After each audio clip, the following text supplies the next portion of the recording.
So students, আজি মই class 11 chemistry some basic concept of chemistry একদম বেসিক কথা কিছুমান ডিসকাস কৰিম। ঠিক আছে, মানে বেসিক মানে একদম বেসিক, মানে যেখিনি বস্তু নহলি নহয় সেইখিনি কথাই আমি ডিসকাস কৰিম। ঠিক আছে, some basic concept of chemistry বুলি কওঁতে কেমেষ্ট্ৰিৰ কিছুমান একদম বেসিক কথা আছে যিখিনি বস্তু আমি ক্লাছ 9-10 পঢ়ি আহিছোঁ আৰু সেইখিনি কথাই মানে প্ৰথম 11 চেপ্টাৰটোতে আছে, গতিকে সেইখিনি মই অলপ ডিসকাস কৰিম। ঠিক আছে, some basic concept of chemistry বুলি কওঁতে প্ৰথমতে আমি জানিব লাগিব এটম আৰু মলিকুলৰ পৰা। এটম কি? ঠিক আছে, এটম এটা আমি পঢ়িম প্ৰথমতে এটম। এটম মানেনো কি? এটা এটম হ'ল যে আমি যিকোনো বস্তু এটাক যদি আমি ভাঙি গৈ থাকোঁ এটমৰ কথাটো আজিৰ পৰা প্ৰায় বহুত বছৰ আগতে খ্ৰীষ্টপূৰ্ব 500 শতিকামানতে যিবিলাক মহৰ্ষি কণাদ ডেমক্ৰিটাছ এনেকুৱা ধৰণৰ দাৰ্শনিক আছিল, সেই দাৰ্শনিকবিলাকে এটমৰ ওপৰত কিছুমান ধাৰণা দিছিল। এটম মানে কি? যে এটা আমি কি কওঁ, ধৰি লওঁ এডাল এই কলমটোৱে, ঠিক আছে, এই কলম এটা বা চক পেঞ্চিল একডাল, ঠিক আছে, আমি ব্যৱহাৰ কৰোঁ। সেই চক পেঞ্চিল একডালক যদি আমি ভাঙি গৈ থাকোঁ সৰুকৈ, ঠিক আছে, চক পেঞ্চিল এডালক যদি আমি সৰুকৈ ভাঙি গৈ থাকোঁ, এটা সময়ত আমি এনেকুৱা এটা অৱস্থা পাম না নাপাম যে যাক আৰু আমি ভাগ কৰিব নোৱাৰা হ'ম। একডাল ধৰি লওঁ একডাল চক পেঞ্চিল একডাল আমি ভাঙি যাই আছোঁ, সৰু কৰি যাই আছোঁ। এটা সময়ত এনেকুৱা এটা স্মলেষ্ট পাৰ্টিকুল পাম যাক আৰু আমি কি কৰিব নোৱাৰিম, ভাগ কৰিব নোৱাৰিম। তাক আৰু ভাগ কৰিব নোৱাৰোঁ, একদম স্মলেষ্ট পাৰ্টিকুল সেইটো। সেই একদম স্মলেষ্ট ইণ্ডিভিজুৱেল পাৰ্টিকুলটোকে কি কৈছিল মহৰ্ষি কণাদহঁতে কি নাম দিছিল, এটম নাম দিছিল। ঠিক আছে, এটম। গতিকে জানিলোঁ আমি এটম মানে যে পদাৰ্থ এটাৰ একদম মানে এটা কি হয়, পদাৰ্থ এটাৰ একদম স্মলেষ্ট পাৰ্টিকুলটো, তাতকৈ আৰু সৰু পাৰ্টিকুল নাই। ঠিক আছে, সেইটো এটম। আৰু তাৰপিছত কি হ'ব যে এটম বহুত দুটা বা তাতকৈ বেছি এটম লগ লাগিলে কি হয়, মলিকুল ফৰ্ম হয়। এতিয়া মই যদি কওঁ এইটো হাইড্ৰজেনৰ কি এটম, এইটো হাইড্ৰজেনৰ এটা এটম। এতিয়া দুটা এটম যদি লগ লাগে, দুটা হাইড্ৰজেন এটম যদি লগ লাগে, তেতিয়া কি হ'ব, H2 হ'ব। এইটো হ'ব হাইড্ৰজেনৰ মলিকুল। গতিকে আমি জানো যে এটম লগ লাগিলে কি হয়, মলিকুল ফৰ্ম হয়। ঠিক আছে, এইটো অক্সিজেনৰ কি এটম, দুটা অক্সিজেন যদি লগ লাগে তেতিয়াহ'লে কি হ'ব, O2 ফৰ্ম হ'ব। O2টো কি হ'ব, অক্সিজেনৰ মলিকুল হ'ব। ঠিক আছে, সেইদৰে তিনিটা যদি অক্সিজেন লগ লাগে কি হ'ব, O3 হ'ব। O3 মানে কি, ওজন। গতিকে ওজনটোও কি, এটা অক্সিজেনৰ মলিকুল। গতিকে আমি জানো এটা ছিংগুল হৈ থাকিলে কি হ'ব, এটম, আৰু দুটা বা তাতকৈ বেছি এটম লগ লাগিলে কি ফৰ্ম হ'ব, মলিকুল ফৰ্ম হ'ব। ঠিক আছে, গম পালোঁ এটম কি গম পালোঁ, মলিকুল কি গম পালোঁ। মই আৰু একবাৰ ৰিপিট কৰিছোঁ যে এটম মানে হ'ল যে এটমৰ ধাৰণাটো বহুত বছৰ আগতে মানে কি বুলি ক'ম আৰু 500 শতিকামানৰ সময়তে মহৰ্ষি কণাদে কৈছিল যে এটা পদাৰ্থক, যিকোনো পদাৰ্থ, কিতাপ হওক, পেঞ্চিল হওক, কলম হওক, যিকোনো পদাৰ্থ এটাক যদি আমি ভাঙি গৈ থাকোঁ, এটা সময়ত আমি এনেকুৱা এটা স্মলেষ্ট পাৰ্টিকুল পাম যাক আৰু আমি কি কৰিব নোৱাৰিম, ভাগ কৰিব নোৱাৰিম। সেই ভাগ কৰিব নোৱাৰা স্মলেষ্ট ইণ্ডিভিজুৱেল পাৰ্টিকুলটোকে মহৰ্ষি কণাদহঁতে কি নাম দিছিল, এটম নাম দিছিল। তাৰপিছত এটমৰ পিছত আহিল মলিকুল, মানে দুটা বা তাতকৈ বেছি এটম লগ লাগিলে কি হয়, মলিকুল ফৰ্ম হয়। মানে আমি কৈছোঁ এইটো হ'ল হাইড্ৰজেনৰ কি এটম, ছিংগুল হৈ আছে। গতিকে দুটা হাইড্ৰজেনৰ এটম যদি লগ লাগে তেতিয়া কি হ'ব, H2 হ'ব। H2টো কি হ'ব, হাইড্ৰজেনৰ মলিকুল হ'ব। এটা অক্সিজেন আছে মানে কি, এইটো অক্সিজেন এটম, দুটা অক্সিজেন লগ লাগিলে কি হ'ব, অক্সিজেনৰ মলিকুল হ'ব। ঠিক হয়, দুটাতকৈ বেছি তিনিটা যদি অক্সিজেন লগ লাগে কি হ'ব, O3 হ'ব। O3টোও কি হ'ব, ওজন। গতিকে O3টো অক্সিজেনৰ মলিকুল। ঠিক আছে, ক্লিয়াৰ। এটম আৰু মলিকুল ক্লিয়াৰ হ'ব বুলি মই ধৰি ল'লোঁ। তাৰপিছত এটম মলিকুল যদি ক্লিয়াৰ হৈছে, তাৰপিছত আমাৰ কেমেষ্ট্ৰিত, ঠিক আছে, প্ৰায় বহুত বছৰ পিছত 1700 কিবা চনমানত কি হয়, লেভইচিয়েৰে এটা বিধি দিছিল, তাক আমি কওঁ মানে ৰাসায়নিক সংযোগৰ বিধি বুলি কওঁ, ল অফ কেমিকেল কম্বিনেশ্যন। আমি যদি কওঁ law of chemical combination, law of chemical combination. Law of chemical কম্বিনেশ্যনৰ কথা আমি ক্লাছ 9ত পাইছোঁ অলপ। ঠিক আছে, ল অফ কেমিকেল কম্বিনেশ্যনৰ আণ্ডাৰত দুটা ল পৰে। এটা হ'ল law of conservation of mass, law of conservation of mass. আমি ক্লাছ 9ত অসমীয়া মিডিয়ামত যোনে পঢ়িছিল তেওঁলোকে ভৰৰ নিত্যতা বিধি বুলি কৈছিল। এতিয়া আমি লাহেকৈ যিহেতু ইংলিছ মিডিয়ামত পঢ়িম তেতিয়া কওঁ আমি law of conservation of mass. এতিয়া law of conservation of mass মানেনো কি, যে law of conservation of mass মানে মই ক'ব পাৰোঁ ডেফিনেশ্যনটো যদি লেন, যে মাছ কেন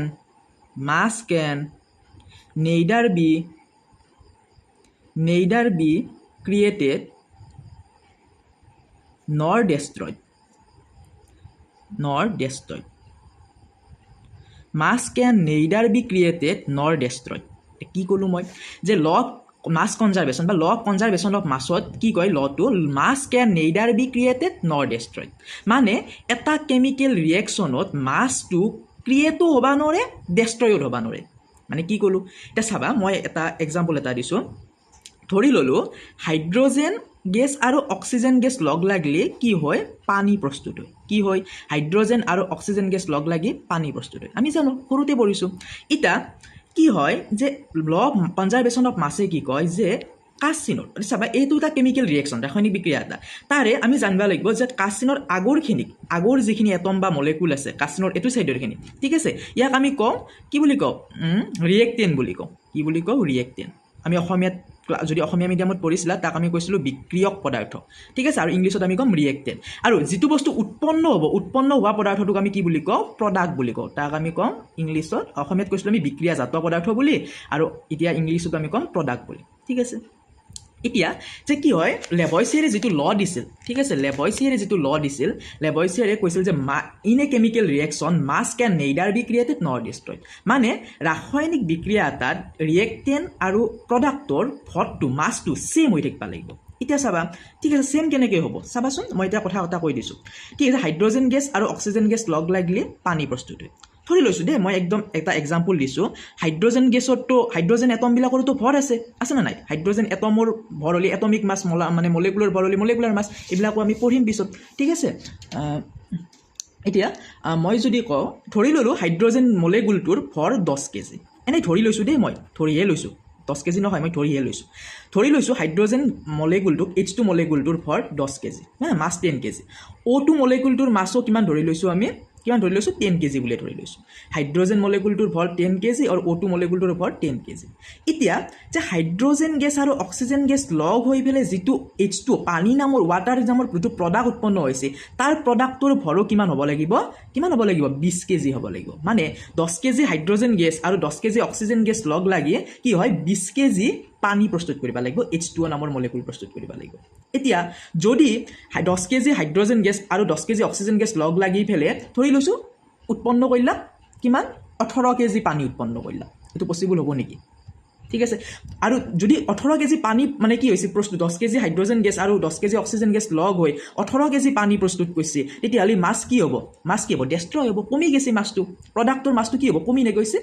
10 কেজি হাইড্ৰজেন গেছ আৰু 10 কেজি অক্সিজেন গেছ লগ লাগি 20 কেজি যদি প্ৰডাক্ট পানী উৎপন্ন হয় তেতিয়াহ'লে আমি ঠিকেই আছে দুটা পক্ষতে মাছটো ছেম আছে কিন্তু 10 কেজি হাইড্ৰজেন গেছ আৰু 10 কেজি অক্সিজেন গেছ লগ লাগি যদি 18 কেজি পানী প্ৰস্তুত কৰে আমি কি ক'ম মাছ ডেষ্ট্ৰয় হ'ব বুলি ক'ম মাছ কমি যোৱা বুলি ক'ম আৰু যদি 10 কেজি হাইড্ৰজেন গেছ আৰু 10 কেজি অক্সিজেন গেছ লগ হৈ 22 কেজি পানী উৎপন্ন কৰে তেতিয়াহ'লে আমি কি ক'ম মাছ ক্ৰিয়েট হোৱা বুলি ক'ম ভৰ বেছি হৈ গৈছে ইয়াতে যিটো পচিবল হ'ব নোৱাৰে হয় নে নহয় গতিকে লেভয়ছিয়াৰৰ ল অফ মাছ কনজাৰ্ভেশ্যন বা কনজাৰ্ভেশ্যন অফ মাছে কয় যে 10 কেজি যদি হাইড্ৰজেন গেছ আৰু 10 কেজি অক্সিজেন গেছ লগ লাগি পানী প্ৰস্তুত কৰে পানীৰ পৰিমাণটো সদায় 20 কেজি হ'ব লাগিব মানে দুয়োটা পক্ষতে ৰিয়েক্টেণ্ট আৰু প্ৰডাক্টত দুয়োটা পক্ষৰে ভৰ কি হ'ব লাগিব ছেম হ'ব লাগিব ঠিক আছে 10 কেজি হাইড্ৰজেন গেছ আৰু 10 কেজি অক্সিজেন গেছ লগ হৈ সদায় 20 কেজিয়ে পানী প্ৰস্তুত হ'ব লাগিব 18 কেজিও পানী প্ৰস্তুত হ'ব নোৱাৰে 22 কেজিও পানী প্ৰস্তুত হ'ব নোৱাৰে যদি 18 কেজি পানী প্ৰস্তুত তেতিয়াহ'লে কম মাছ কি হৈছে ডেষ্ট্ৰয় হৈছে মাছ কমি গৈছে আৰু যদি 22 কেজি মানে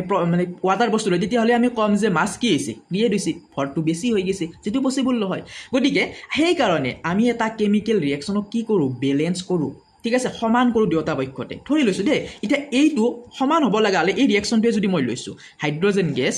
প্লাছ অক্সিজেন গেছ লগ লাগিলে কি হ'ব ৱাটাৰ নামৰ মলেকুলটো প্ৰস্তুত হ'ব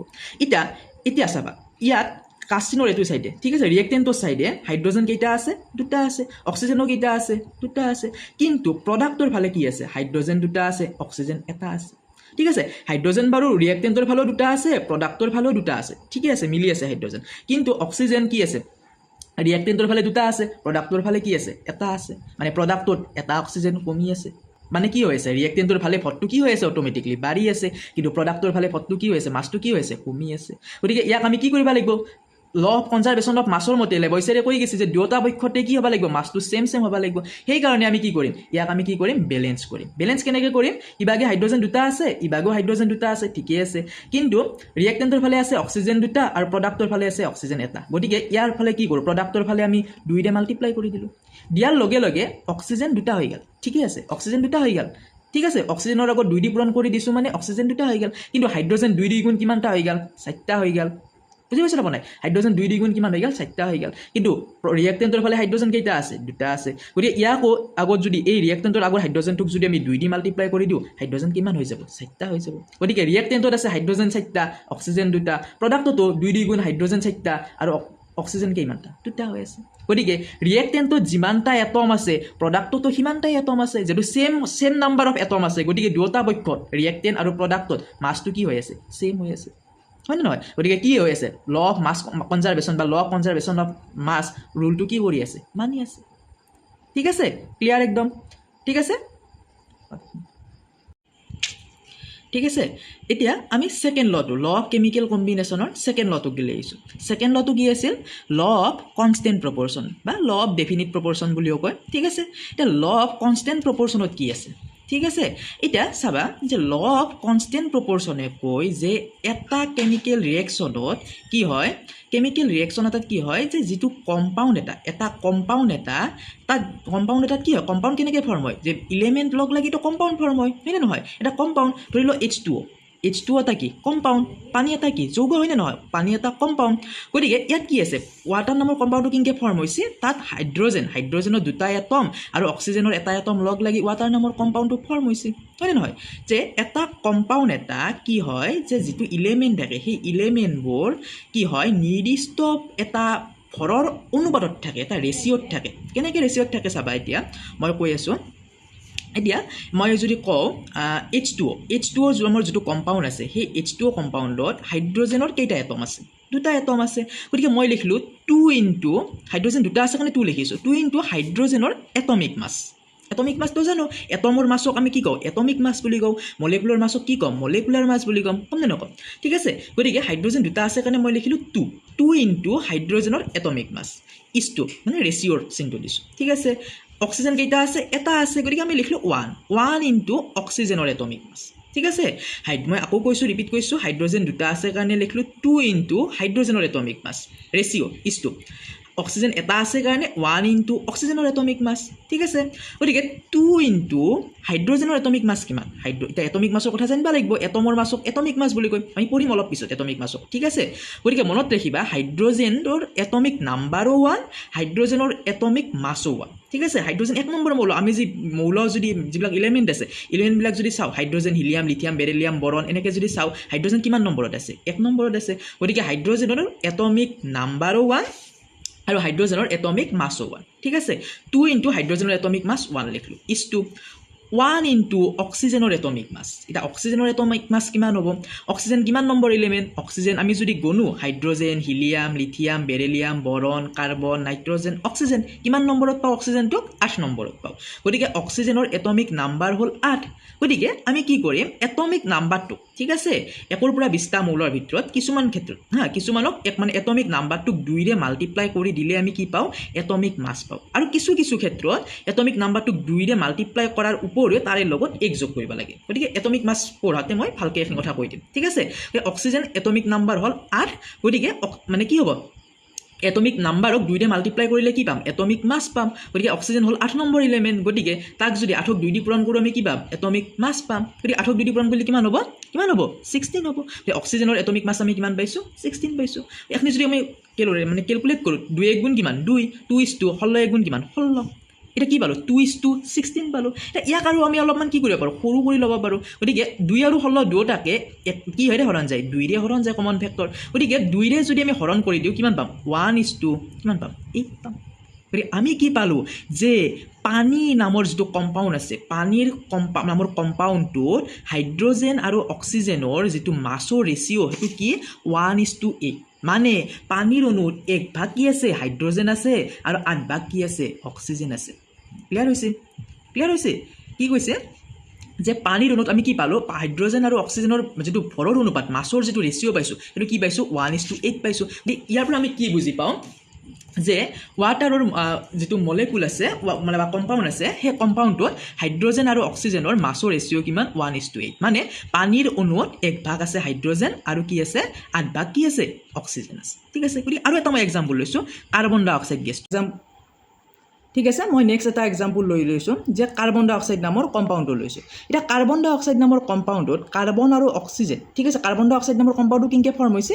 কাৰ্বনৰ এটা এটম আৰু অক্সিজেনৰ দুটা এটম লগ লাগি কাৰ্বন ডাই অক্সাইড নামৰ এটমটো ফৰ্ম হৈছে এতিয়া কাৰ্বন ডাই অক্সাইডৰ এটমত কাৰ্বন কিমান ভাগ আছে আৰু অক্সিজেন গেছ কিমান ভাগ আছে আমি চাম ঠিক আছে ল অফ কনষ্টেণ্ট প্ৰপৰ্চন মানে ৰুলেদি গতিকে চাবা কাৰ্বন কেইটা আছে এটা আছে গতিকে লিখিছোঁ 1 ইনটু কাৰ্বনৰ এটমিক মাছ ৰেচিঅ'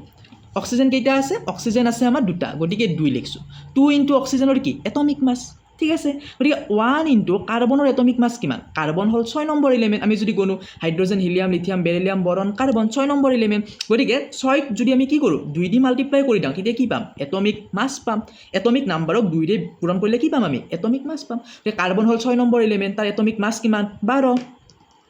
ইছটো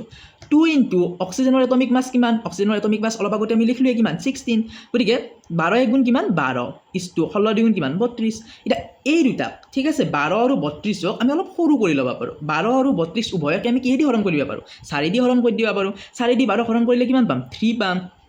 ইছটো 32ক 4 দি হৰণ কৰিলে কিমান পাম 8 পাম হয়নে নহয় 8 4 গুণ কিমান 32 গতিকে কিমান পাম 3:8 পাইছোঁ না আপুনি গতিকে আমি গম পালোঁ কাৰ্বন ডাই অক্সাইড নামৰ মলেকুলটোত 3 ভাগ কি আছে কাৰ্বন আছে আৰু 8 ভাগ কি আছে অক্সিজেন গেছ আছে ক্লিয়াৰ হৈছে একদম ছুপাৰ ক্লিয়াৰ ঠিক আছে গতিকে মই law of conservation of mass আৰু ল অফ কনষ্টেণ্ট প্ৰপৰ্চন ৰুল দুটা মানে বুজি পোৱা বুলি ধৰি ল'লোঁ ঠিক আছে এতিয়া বুজি নাপালে সুধিবা তাৰপিছত এতিয়া আমি আহিল অলপমান মই আয়নৰ কথা কওঁ ঠিক আছে এইবাৰ মই আয়নৰ কথা অলপ কৈছোঁ ঠিক আছে আয়ননো কি ঠিক আছে আয়ন মই অলপ মানে ক্লাছ 9ত আমি আয়নৰ কথা পাইছোঁ বাৰু কিন্তু এতিয়া আমি অলপমান আগৰ কথাখিনি আমি ৰিভিজন কৰিম ঠিক আছে আয়ন আমি বেছিকেলি যদি চাওঁ দুটা আছে এটা হ'ল কেটায়ন আৰু এটা হ'ল এনায়ন কেটায়ন আৰু এনায়ননো কি ঠিক আছে আয়নৰ কথা জনাৰ আগতে মই অলপমান মেটেল আৰু নন মেটেলৰ চিনাকিটো দি লৈছোঁ ঠিক আছে ছ'ডিয়াম কি ছ'ডিয়াম এটা মেটেল হয় ছ'ডিয়াম কি এটা মেটেল ছ'ডিয়াম কিমান নম্বৰ এলিমেণ্ট 11 নম্বৰ এলিমেণ্ট গতিকে ছ'ডিয়ামটো যদি আমি লিখোঁ কি হয় ছ'ডিয়ামটো যদি আমি বৰৰ নিয়ম মতে ভাঙোঁ আমি যে ক্লাছ 9 মানত পাইছিলোঁ কি ভাঙোঁ প্ৰথম চেলত কেইটা ইলেক্ট্ৰন থাকে 2টা ইলেক্ট্ৰন থাকে ছেকেণ্ড চেলত কেইটা ইলেক্ট্ৰন থাকে 8টা ইলেক্ট্ৰন থাকে নে নহয় 8 কেইটা ইলেক্ট্ৰন গ'ল 10টা ইলেক্ট্ৰন গ'ল গতিকে বাকী কেইটা আছে 11টা হ'বৰ কাৰণে এটা ইলেক্ট্ৰন আছে সেই এটা ইলেক্ট্ৰনটো ক'ত থাকিব লাষ্টৰ চেলত থাকিব ঠিক আছে আৰু আমি যদি NaCl কম্পাউণ্ডটো বাছনি কৰোঁ ঠিক আছে NaClত ছ'ডিয়াম এটা আছে আৰু ক্লৰিন এটা আছে ক্লৰিন কিমান number element chlorine 17 number element ক্লৰিনটোক যদি ভাঙোঁ প্ৰথম চেলত 2টা ইলেক্ট্ৰন ছেকেণ্ড চেলত 8টা 8 10টা থাৰ্ড চেলত কেইটা ইলেক্ট্ৰন থাকিব 7টা ইলেক্ট্ৰন থাকিব ঠিক আছে গতিকে আমি কি জানো যে ছ'ডিয়ামৰ ভেলেন্স চেলত আছে এটা ইলেক্ট্ৰন আৰু ক্লৰিনৰ ভেলেন্স চেলত কেইটা ইলেক্ট্ৰন আছে 7টা ইলেক্ট্ৰন আছে